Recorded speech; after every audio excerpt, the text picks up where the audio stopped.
আমাদের মৌলিক বিশ্বাস ঈসা রুহুল্লাহ আকাশে আছেন। কোথায়? কিয়ামতের আগে দাজ্জালকে হত্যা করার জন্য তিনি নামবেন। বুঝতেছেন? তবে তবে তবে নবী পরিচয়ে আসবেন না, মুহাম্মদ সাল্লাল্লাহু আলাইহি ওয়াসাল্লামের উম্মত পরিচয়ে আসবেন। এই ব্যাপারে অসংখ্য হাদিস আছে, সহিহ রাওয়ায়াত আছে। কথা বুঝতে পেরেছেন? আকায়েদের কিতাব শারহু ফিকহিল আকবরে এসেছে, কিয়ামতের আগে ইহুদিদের উৎপাত যখন বেড়ে যাবে, ইহুদিদের মূল নেতা তো হবে দাজ্জাল। কে হবে? দাজ্জালের সাথে লড়াইতে ইমাম মাহদি উনি তো লড়াই করে যাবেন, অসংখ্য মুসলমান শাহাদাত বরণ করবে। দাজ্জাল যখন বের হবে, ইমাম মাহদি মুমিনদেরকে নিয়ে অবরুদ্ধ হয়ে যাবেন দামেস্কের জামে মসজিদে, অপেক্ষায় থাকবেন ঈসা কখন আসবে, নামবে। হঠাৎ করে একদিন আসর নামাজের আজান হবে, একামত হবে, সবাই জামাত পড়ার জন্য উদ্বুদ্ধ থাকবে। এমন সময় ইমাম মাহদি বলবেন, আমার ভাই ঈসা আকাশ থেকে নেমেছেন, তিনি মসজিদে প্রবেশ করলেই আমরা একসাথে নামাজ পড়ব। উৎসুক জনতা মসজিদের বাইরে এসে তাকিয়ে থাকবেন। আল হাউইলিল ফাতাওয়া ইমাম সুয়ুতি মারফু মুত্তাসিল সনদে রওয়ায়াত করেছেন, চতুর্থ আকাশ থেকে দুইজন ফেরেশতার কাঁধে ভর করে হযরত ঈসা দামেস্কের জামে মসজিদের ছাদ পর্যন্ত নামবেন। তারপর দামেস্কের জামে মসজিদের পূর্ব পাশের মিনারা দিয়ে হেঁটে হেঁটে নামবেন। এখন একটা প্রশ্ন আসে না, আকাশ থেকে ছাদ পর্যন্ত ফেরেশতার উপর ভর করে এসে বাকিটা সিঁড়ির দরকার কি ছিল? ফেরেশতা পুরেই নামাই দিত না। বিষয়টা একটা শরীয়তের সাথে সম্পর্ক, আর একটা মারেফতের সাথে সম্পর্ক। তিনি নেমে আসবেন।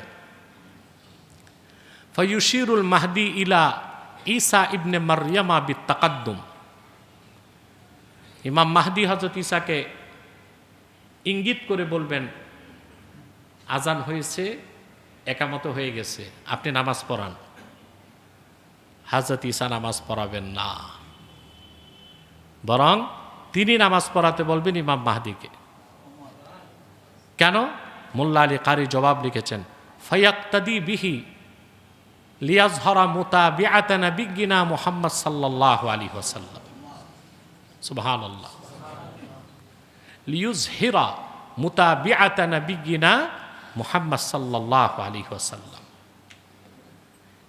ঈসা ইবনে মারইয়াম ইমামতি করবেন না, মুসল্লি হবেন, এই কথার প্রমাণ দিতে আমি এখন আর নবী হিসেবে আসি নাই, মুহাম্মদ সাল্লাল্লাহু আলাইহি ওয়াসাল্লামের উম্মত পরিচয়ে এসেছি। সুবহানাল্লাহ। এই যে হযরত ঈসা ইবনে মারইয়াম, তার জন্ম মুহররমের 10 তারিখে ছিল, আকাশে উঠছেন মুহররমের 10 তারিখ। আর অনেক রওয়ায়াতে এসেছে আকাশ থেকে নামবেনও মুহররমের 10 তারিখ, শুক্রবার থাকবে, এবং আসর থেকে মাগরিব, আসর নামাজের সময় আকাশ থেকে অবতরণ করবেন। এরপরে হচ্ছে সপ্তম বিষয়, দাউদ আলাইহিস সালাম, ফিহে তাবাল্লাহু আলাইহি। হযরত দাউদ আল্লাহর কাছে খুব রোনাজারি করতেন। তার দ্বারা একটা ভুল হয়েছিল, মানবিক দৃষ্টিকোণ থেকে সেটা ভুল নয়, কিন্তু তিনি একজন পয়গম্বর ছিলেন, এজন্য সেটাই আল্লাহর কাছে অসন্তুষ্টির কারণ ছিল। দীর্ঘকাল তওবার পরে মুহররমের 10 তারিখ আল্লাহ তার তওবা কবুল করেছেন। অষ্টম বিষয়, ইব্রাহিম আলাইহিস সালাম উলিদা ফিহে। হযরত ইব্রাহিম আলাইহিস সালাম মুহররমের 10 তারিখ জন্মগ্রহণ করেছিলেন। নবম বিষয়, ইয়াকুব আলাইহিস সালাম ফিহে রুদ্দা বাসারুহ। হযরত ইয়াকুব ছিলেন হযরত ইউসুফের পিতা। ইউসুফ আলাইহিস সালাম যখন হারিয়ে গিয়েছিলেন, জানেন তো আপনারা, কূপ থেকে চলে গেছেন মিশর। দীর্ঘকাল কান্না করতে করতে হযরত ইয়াকুবের চোখের দৃষ্টি নিষ্প্রভ হয়ে গিয়েছিল। এত কান্না করেছেন। আল্লাহ তাআলা মুহররমের 10 তারিখ তার চোখের দৃষ্টি ফিরিয়ে দিয়েছেন। আশের 10 নাম্বার সবচেয়ে ফজিলতের যে বিষয়, নবিয়ুনা মুহাম্মাদুন সাল্লাল্লাহু আলাইহি ওয়াসাল্লাম ফিহে গুফিরা লাহু মা তাকাদ্দামা মিন যামবিহি ওয়া মা তাআখার। আল্লাহ তাআলা ১৫০০ বছর আগে তার হাবিব আখির নবী মুহাম্মদ সাল্লাল্লাহু আলাইহি ওয়াসাল্লামের আগের পরের সকল গুনাহ মাফ, এই ঘোষণাটাও দিয়েছিলেন মুহররমের 10 তারিখ। রাসূল করিম সাল্লাল্লাহু আলাইহি ওয়াসাল্লামের কোনো গুনাহই ছিল না, তারপরও ওনার মনে যেন চিন্তা না থাকে সেজন্য আল্লাহ ঘোষণা করে দিয়েছিলেন যে হাবিব আপনার তো কোনো গুনাহ নাই, তাও আমি ঘোষণা করে দিচ্ছি আপনার আগের পরের সব মাফ।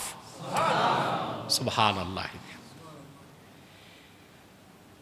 এই কারণে মুহররমের 10 তারিখকে বলা হয় আশুরা। এই 10 তারিখে সবচেয়ে ফজিলতপূর্ণ নফল কাজটা হচ্ছে রোজা রাখা। কি রাখা? না রাখলে গুনাহ নাই, রাখলে ভূমিকাতে শুরুতেই বলেছি ফরজ ওয়াজিব হচ্ছে উজরাত, সুন্নাত হচ্ছে শাফাতের জন্য, আর নফল কুরবাত আল্লাহর নৈকট্য লাভ করার জন্য। আমরা প্রত্যেকেই তো আল্লাহর নৈকট্য চাই, কথা বলে না, চাই না? 10ই মুহররম রোজা রাখার ব্যাপারে কোনো দ্বিমত নাই, এটা সুন্নাত। এটা কি? বদরুদ্দিন আইনি রহমতুল্লাহ লেখেন, ইত্তাফাকাল উলামা ও আলা আন্না সাওমা ইয়াউমি আশুরা সুন্নাতুন